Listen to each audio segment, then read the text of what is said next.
Assalamualaikum warahmatullahi wabarakatuh. Waalaikumsalam warahmatullahi Apa wabarakatuh. kabar semuanya, teman-teman podcast dan sahabat-sahabat yang lain? Saya doakan semoga kita semua selalu diberikan kesehatan dan kemudahan dan juga kelancaran dalam melaksanakan tugas sehari-hari. Alhamdulillah, hari ini JDH Provinsi Banten kembali lagi hadir untuk mengulas satu tema yang sangat menarik tentunya, dan kita juga menghadirkan narasumber yang sangat kompeten yang di sebelah kiri saya. Jadi saya perkenalkan dulu nih Pak Is ya, supaya teman-teman sahabat podcast jadi tahu nih. Nah, beliau adalah Kepala Bidang Pendapatan Daerah Provinsi Banten. Saya sering menyebutnya adalah dengan nama Pak Is aja. Atau kalau nama panjangnya Pak Iswandi Saptiaji ya? Ya, Saptaji. Alhamdulillah Pak Is, terima kasih nih telah hadir di podcast Biro Hukum. Alhamdulillah. Nah, mudah-mudahan hari ini kita bisa mendapatkan dan menggali banyak informasi yang di berita-berita medsos yang ada ini banyak sekali mengenai pemberitaan soal Provinsi Banten membebaskan, mengampunkan, pokoknya memutihkan segala bentuk yang namanya pokok dan sekaligus sanksinya. Nah, barangkali Pak Is supaya tidak memperpanjang lagi mengenai informasi yang ingin diperoleh, bisa nggak nih Pak Is menceritakan apa sih sebenarnya yang melatar belakangi Provinsi Banten mengambil kebijakan untuk pembebasan pajak itu sendiri? Silakan nih Pak Is.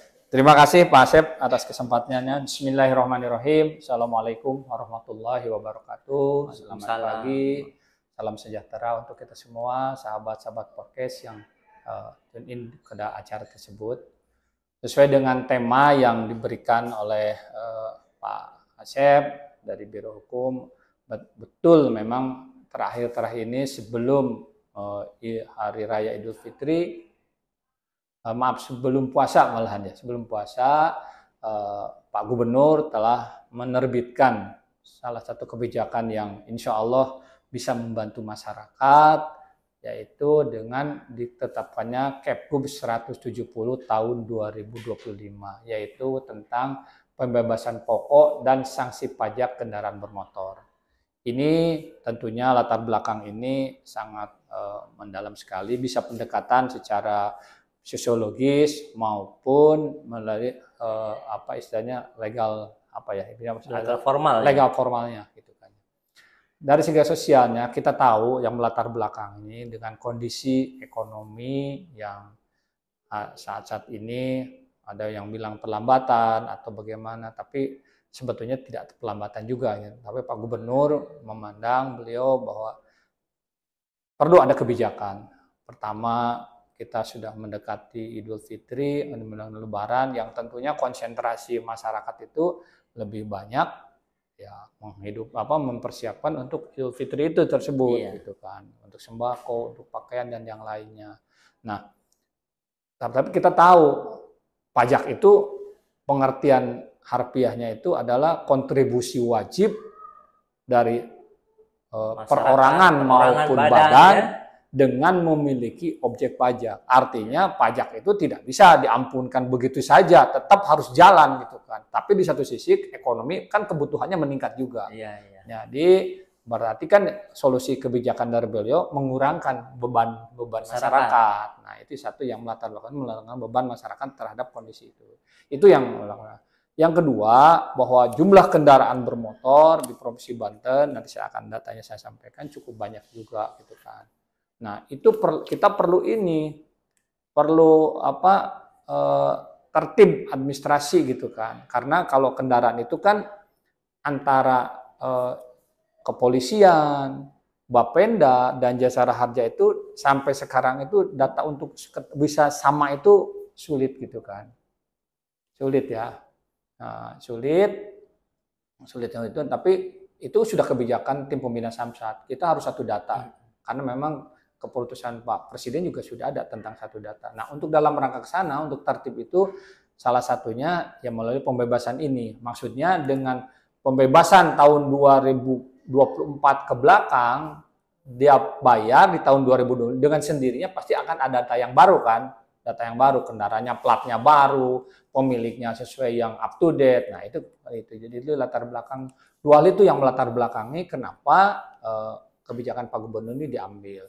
Secara hukum, secara legal formal, bahwa di Undang-Undang 21 2022 dan ditindaklanjuti dengan PP 35 itu di pasal 99 itu bahwa gubernur atau kepala daerah dapat memberikan insentif fiskal dalam rangka melihat kondisi ekonomi. Artinya memang secara hukum itu sudah formal gitu, sudah ada dasar hukumnya juga di Undang-Undang 1 2022, di PP 35 ditindaklanjuti dengan Perda 1 2024 dan Peraturan Gubernur 1 2020 itu sudah tercantum semuanya. Jadi dari segi pendekatan hukumnya sudah ini sudah memenuhi syarat, dari segi syarat sosial seperti itu. Wah, berarti ini mantap ya Pak Pais ya.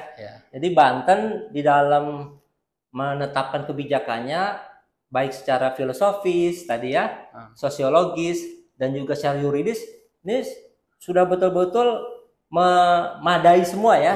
Artinya semua terpenuhi lah ya. Apalagi tadi disampaikan mengenai konstruksi berbagai regulasi yang menjadi acuan atau dasar terbitnya tadi di awal keputusan Gubernur nomor 170. Nah, sebenarnya Pak Is ketika akan menetapkan kebijakan ini kepada masyarakat, sebenarnya potensi yang dimiliki oleh Pros Banten itu terhadap ya kendaraan bermotor ini seperti apa nih? Karena Banten kan akan berbeda ya dengan daerah lainnya dalam membebaskan ini. Tidak hanya pokoknya saja, tapi sekaligus denda atau sanksinya itu ya. Nah, ini barangkali potensi itu seperti apa nih di Banten, Pak Is? Ya, oke, terima kasih. Untuk potensi nih, karena hanya harus berbasis data, saya harus lihat data juga gitu kan ya, mohon izin nih. Jadi ini potensi per wilayah Pak, global aja nih kita, global aja. Ini juga setiap UPTD juga ada, global juga ada. Setiap gitu. UPT Samsat ya? Ya, sebagai Samsat. Jadi kita tahu, terima kasih Pak Asep. Jadi sebelum saya menjawab itu, kita di Provinsi Banten itu mempunyai 12 UPTD. Samsat lah istilahnya kalau di masyarakat gitu. Nah, dari Samsat tersebut tentunya masing-masing UPTD atau masing Samsat itu punya potensi yang tadi tunggakan yang menjadi potensi ya per unit dan jumlah ini. Saya mau menjawab globalnya saja. Jadi untuk periode 2020 sampai dengan 2024 31 Desember 2024 itu data potensi kendaraan bermotor tunggakan itu 2,488 triliun. 2,48 jadi tepatnya 2 triliun 488 miliar 411 juta. Wow ya.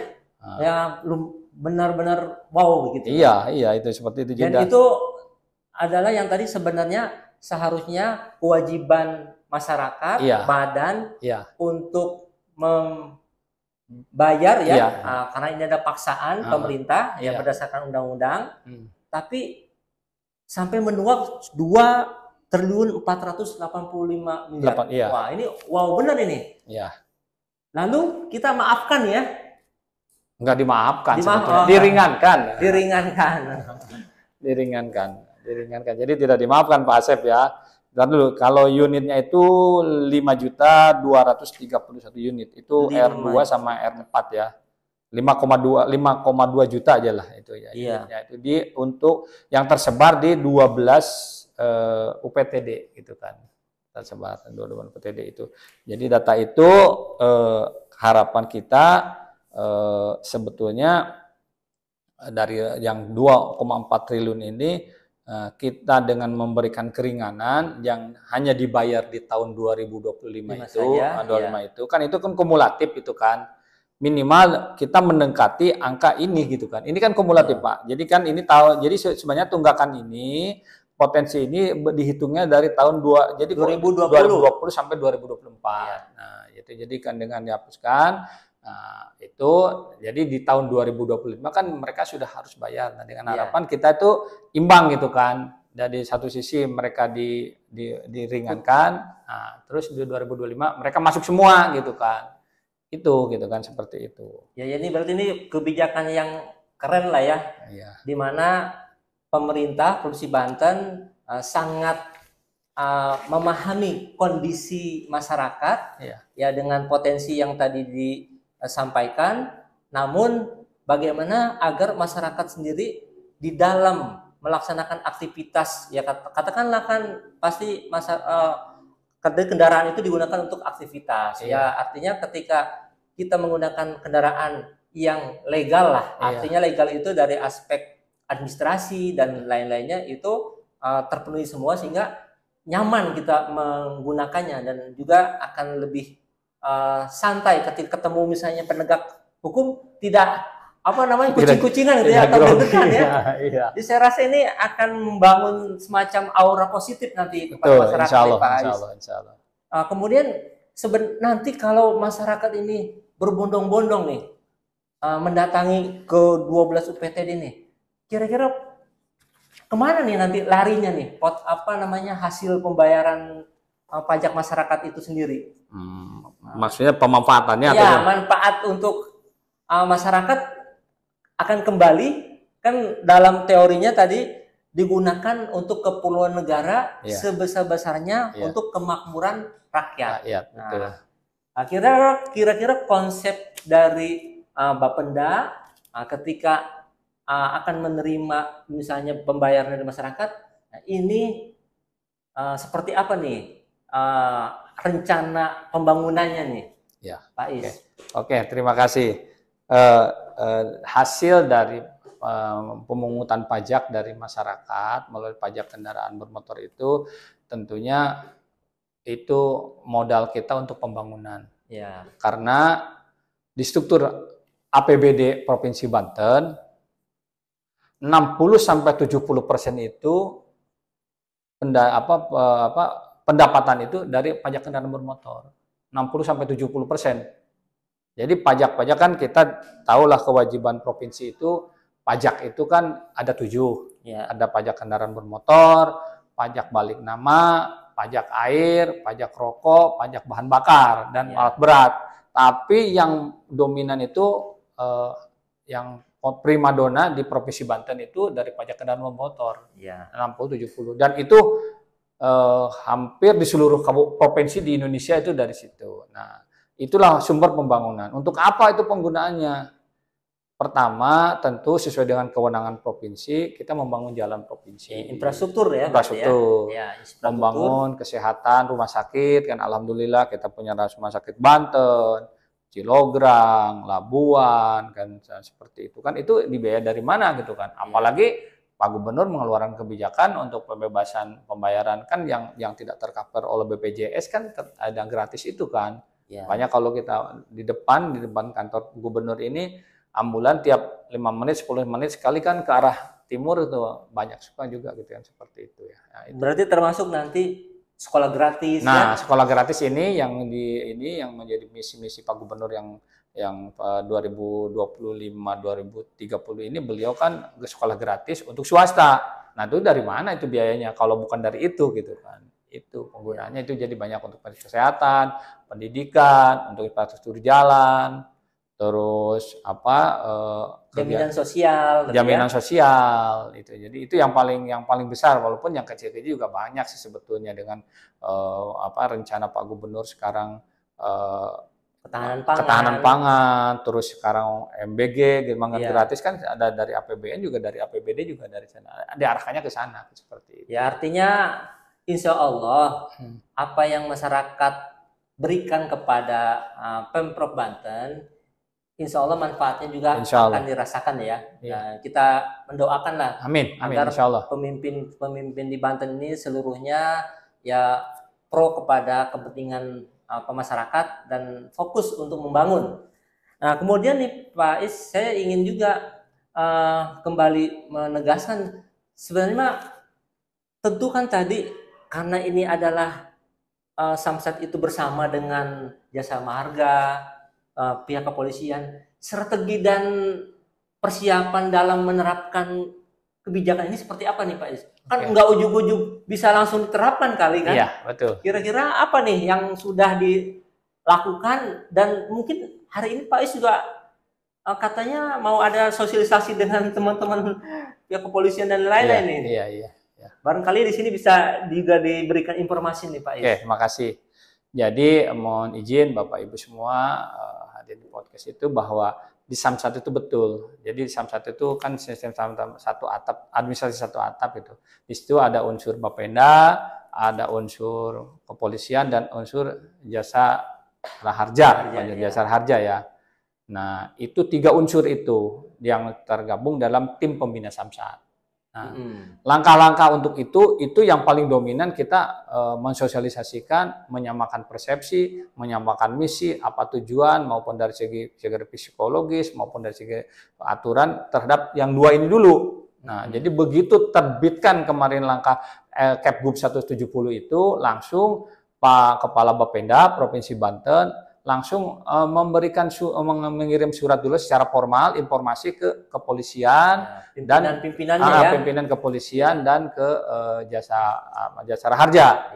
Nah, pertemuan itu intinya apa maksudnya undang-undang Pergub ini, terus maknanya, tujuannya, sarannya. Nah, alhamdulillah dari respon dari beliau itu kemarin dipertemukanlah dengan takdir Allah Pak Gubernur ketemu langsung dengan pimpinan dari Dirlantas, Masya Allah. dan hadir Pak Kombes Leganek dan dari Jasara Harja juga langsung kepala cabangnya ya menyamakan persepsi tentang ini gitu. Artinya sudah bulat nih ya. Sudah bulat. Kebijakan ini tiga unsur tadi semuanya sepakat nih ya. Sepakat itu Alhamdulillah. Kan. Alhamdulillah itu yang paling terpenting.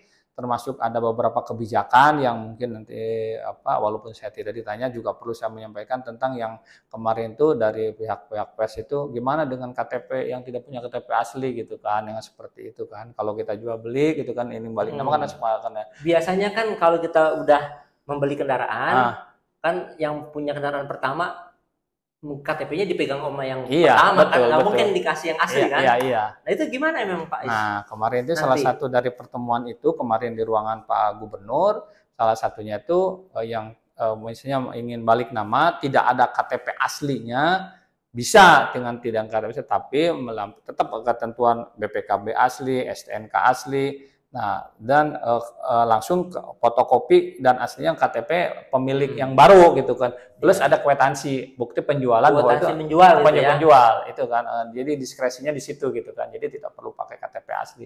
Boleh sih seperti itu. Jadi intinya kalau yang tadi sebutkan ya fotokopi asli punya calon pemilik baru kan sudah pasti punya. Kwitansi ya pasti kita beli sesuatu pasti punya bukti lah ya kan. Kayaknya itu mudah ya. Iya. Sepertinya mudah dan mudah-mudahan nih teman-teman podcast dan masyarakat semuanya yang mengikuti dan juga menyimak podcast ini waktunya nih. Sepertinya waktunya kita untuk memiliki keabsahan kendaraan atas nama sendiri gitu ya. Iya, atas nama sendiri. Jadi, supaya jangan kita bawa kendaraan tapi sebenarnya nama orang lain. Nama orang lain. Karena resiko juga sih sebetulnya kalau nama orang lain itu maaf ya, kalau bahasa Pandeglang mau bating-bating kan kalau terjadi kecelakaan ada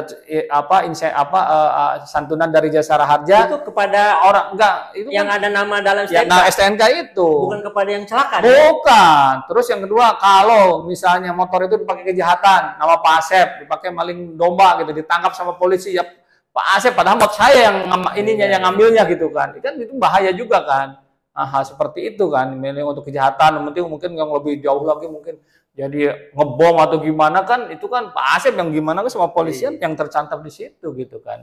Berarti ini perlu disampaikan lagi nih Pak Is, pesannya nih pada wajib pajak kita nih, kira-kira untuk memanfaatkan kebijakan ini kan tadi udah disampaikan juga nih, ternyata seandainya kendaraan kita digunakan untuk, mohon maaf ya, tadi tindakan melawan hukum. Iya, betul, melawan hukum. Kita tidak tahu menahu tiba-tiba didatangin kan? Iya. Karena kendaraan yang disita adalah atas nama punya kita gitu. Iya, betul. Karena bisa dilacak kan. Iya, bisa dilacak. Misalnya walaupun si katakanlah pemegangnya tidak tahu itu kendaraan siapa, tapi dengan nomor plat polisi bisa ketahuan ini ya. Iya. Oh, itu adalah milik misalnya Pak Asep. Iya. Rumahnya dalam database di sini dan kita bisa datangin. Nah, pesannya gimana nih kepada wajib pajak nih supaya memanfaatkan kebijakan ini, Pak? Oke, makasih. Pertama, bahwa kebijakan Kepgub 170 ini tentang pembahasan itu hanya berlaku tanggal 10 April sampai tanggal 30 Juni. Itu 61 hari saya hitung. Iya, nah segitu. Ya. Jadi manfaatkan Bapak Ibu semua hadirin podcast itu waktu ini, karena ya nggak tahu nanti apakah Pak Gubernur beliau melihat perkembangannya trennya bagus atau gimana, tapi untuk sementara ini Pak Gubernur kemarin saya waktunya, Pak mohon izin, ini apakah ada kebijakan lagi? Udah, Pak Is, jangan banyak ini. Evaluasi, laksanakan sepenuh hati untuk tanggal 10 April sampai tanggal 30 Juni. Itu yang terpenting itu kan. Dan polisi meng-backup, betul, kami sangat setuju karena kami butuh data baru gitu kan. Artinya tolong manfaatkan kesempatan waktu ini gitu kan, mulai besok hari Kamis, itu yang terpenting. Terus yang kedua, bahwa dengan kita memiliki data kendaraan sendiri atas nama sendiri, apa yang disampaikan oleh Pak Asep tadi sudah cukup gitu kan untuk menjaga privasi kita, ketenangan kita berkendaraan. Kita juga kewajiban kita memenuhi pajak sebagai warga negara yang baik. Banyak hal dengan kita punya data yang baru tentang data kita. Jadi manfaatnya akan sangat luar biasa lah ya. Iya, betul. Buat kita sebagai pemilik kendaraan. Nah, oke. Barangkali Pak Is ini kita ceritanya sudah mendekati waktu-waktu yang injury time nih. Barangkali boleh disampaikan juga nih closingnya nih. Oke. Closing statement, karena memang saya yakin teman-teman puas ini masih apa namanya masih membutuhkan informasi yang lain lagi nih. Kira-kira apa yang belum diinformasikan dari pembicaraan kita ini? Di closing Pak Is, silahkan. Terima kasih. Closing dari saya yang pertama itu bahwa pajak adalah sumber pembiayaan untuk kegiatan kita pembangunan. Artinya kita mungkin orang tua kita dulu pahlawan dengan mengangkat senjata, kita dengan membayar pajak itu sudah jadi pahlawan pembangunan di Provinsi Banten khususnya. Artinya marilah kita bayar pajak, insya Allah kami di Bapenda akan mengelola sebaik mungkin, seamanah mungkin, apalagi dengan sekarang motonya misinya Pak Gubernur, dengan tidak korupsi, dengan itu kami insya Allah akan menjalankan seperti itu. Artinya bahwa pajak itu memang sangat diperlukan untuk proses pembangunan untuk kita semua. Jadi bayarlah pajak sesuai dengan aturan dan sesuai dengan waktunya. Insya Allah kita jadi pahlawan pembangunan juga di daerah Banten. Iya, luar biasa. Berarti semua warga Banten adalah pahlawan pembangunan. Iya, pembangunan. Nah, baik Pak Is, sepertinya kita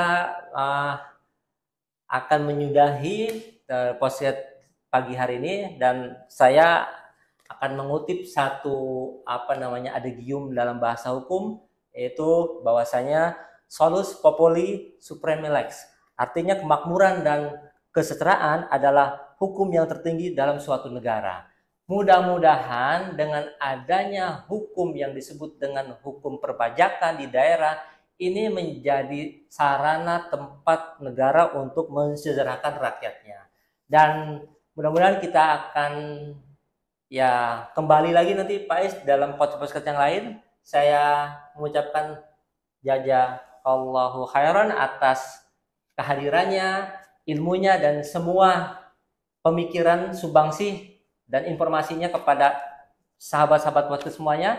Dan nanti kita akan mengulas lagi dengan tema-tema yang lain ya, sahabat podcast, dengan materi-materi lain. Dan tentu kita akan terus menantikan bagaimana pembangunan Banten akan terus kita sajikan dalam podcast JDH Provinsi Banten. Demikian saya akhiri bersama dengan narasumber kami Pak Iswandi Saptaji, SPMSI. Demikian kita akhiri. Wabillahi taufiq wal hidayah. Assalamualaikum warahmatullahi wabarakatuh. Waalaikumsalam. Membayar pajak untuk pembangunan Provinsi Banten. Mampir, geng!